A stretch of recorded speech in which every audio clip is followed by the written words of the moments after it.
The grass versus turf debate has now exploded yet again after Aaron Rodgers' injury. And I think everyone listening right now knows which side I fall on. And much like the A's ownership thing, the reason I bang the drum on this so much is that the con is obvious.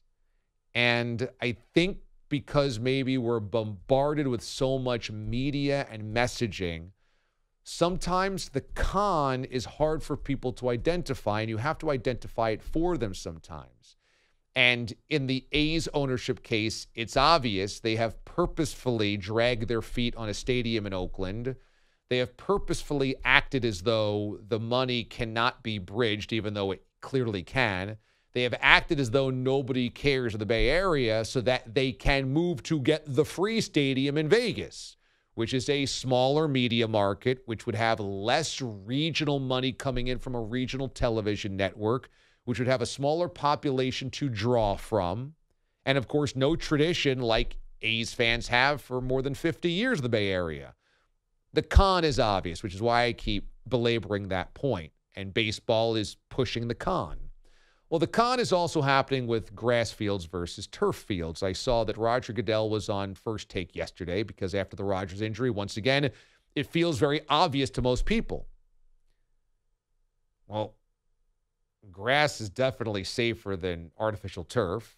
If you had your kid playing on grass every single game of his high school career, or artificial turf every single time, I think you'd all say, yeah, we'd rather have him on grass every single game. I'd feel a little safer about his ACL, about his Achilles, about his ankles, what have you. That's my guess. And I'm not saying that the new field turf is not better than the old artificial turf, because it is. It's certainly better than the painted grass, or the painted cement, rather, that we had at all of those old multi-purpose stadiums in the 70s, 80s, and 90s, but it is still not grass.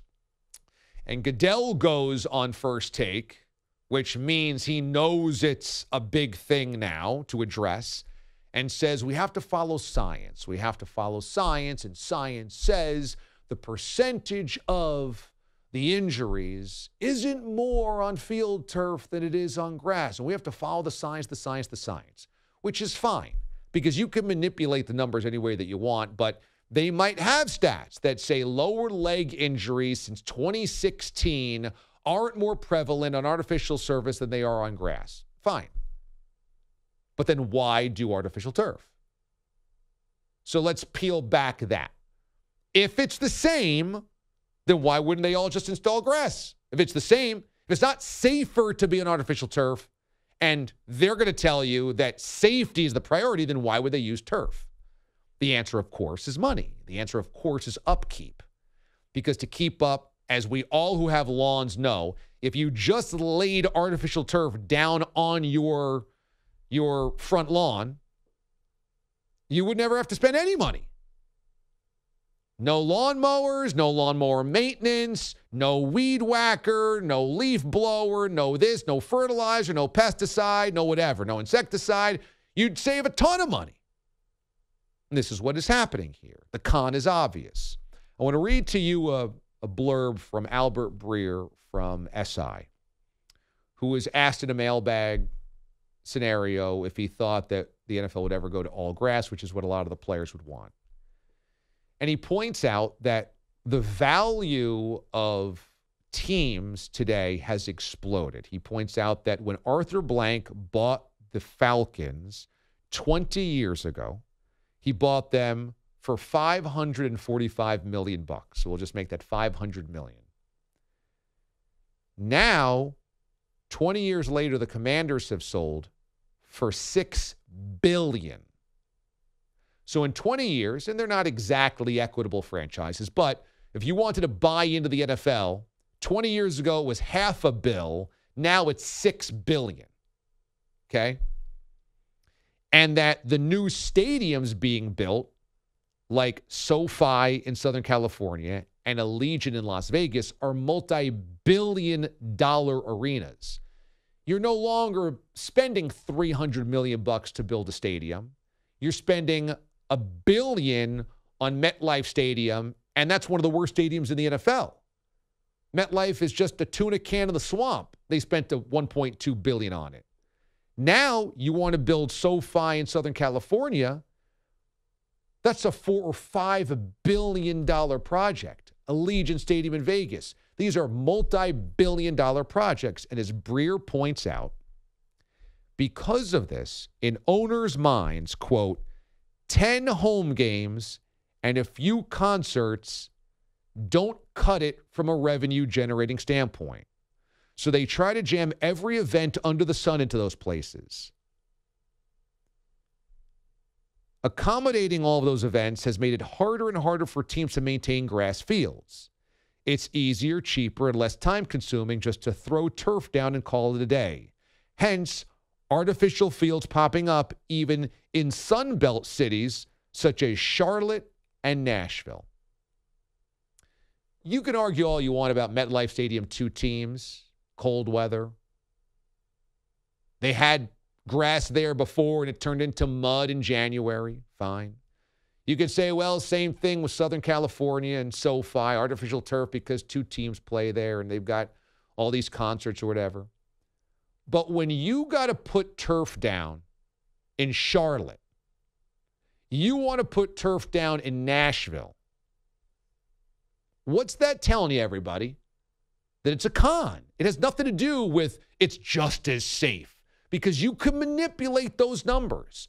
It is just because of the rising value of stadiums being built, franchises being purchased, and expenditures for salaries that they go, we need more events at this stadium.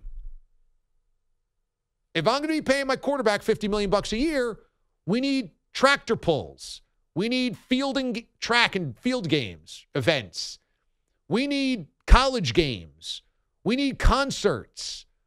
We need office runs. We need 5Ks. Anything we can do inside the stadium, sell it, sell it, sell it, sell it.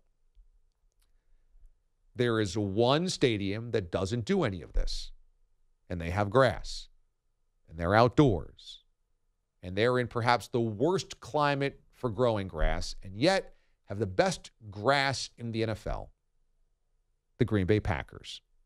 Breer writes, what Green Bay's done gives you the smoking gun. The Packers invested big money into making a hybrid natural surface work in northern Wisconsin, and it holds up better than almost any other surface in the league. The difference with the Packers is they don't have an owner to pocket the savings while profiting off of non-football stadium events. It's also worth looking at what Real Madrid has done in their gutted, rebuilt stadium, which proves again there are solutions as long as you're willing to spend. To this point, NFL owners haven't been willing in order to give their players the very best playing conditions, which is a shame. There's the con. It has nothing to do with safety, and I am offended when Roger Goodell uses that talking point all the time. Well, the numbers say it's just as safe, and Jerry Jones is going to say, the numbers say it's just as safe, and all these owners are going to say, well, we've talked to the medical community, and we've run research and science, and we've got to make sure that we go by that. And it has nothing to do with that. Their expenditures have gone up to buy the team, to build the stadium, and to maintain their business. So whatever we can to use this facility to make some more money, do it. And the Packers don't operate that way. They don't have an owner pocketing profit. They're a publicly owned team. So they're doing what's best ultimately for the brand of their football. And that's grass.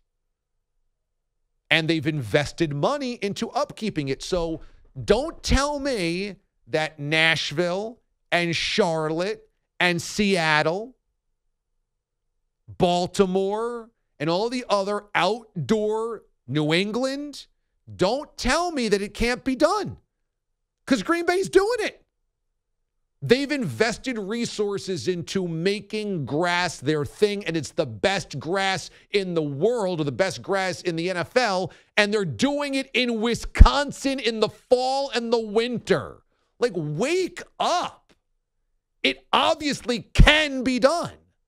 And do not carry the water of the billionaire owners. Don't fall for it. It's not your job to defend the owners. I get so tired of when I talk about this and fans are like, yeah, well, we don't want to play on mud and it's just as safe. And they use all the owners' talking points. Stop. You don't make a buck off of carrying the water for them or defending their talking points. Demand grass, be annoying about it, and the players need to put their asses on the line of the negotiations. I'm also sick of the players. Every time somebody rips their Achilles or blows out their ACL, they all say, I'd rather play on grass. But when the CBA comes to negotiation, they never say no. They can do it. They can say we're not reporting until every stadium is grass. And you think the owners are going to go back to playing replacement football? Now, the owners would say, okay, well, we're going to take away this, take away that from you. Okay, two-a-days is back, everybody. You could do it. Okay, we get a little bit more of the profit margin, or we keep this receipt, or you can do it. The NFL players have to say something and do something about it. The NFLPA now has put out a statement after the Rodgers injury. We want all grass fields. It's fine. You can keep talking about it, but until you mandate it with your negotiation leverage, it's only talk. But it's one big con. The owners aren't looking for an equitable surface. They do not care if it's not as safe. They're going to find the numbers that they can use to back that idea up, but the only thing they're looking for is a few more college football games, tractor pulls, and office days at the stadium so that they can make some money. That's it.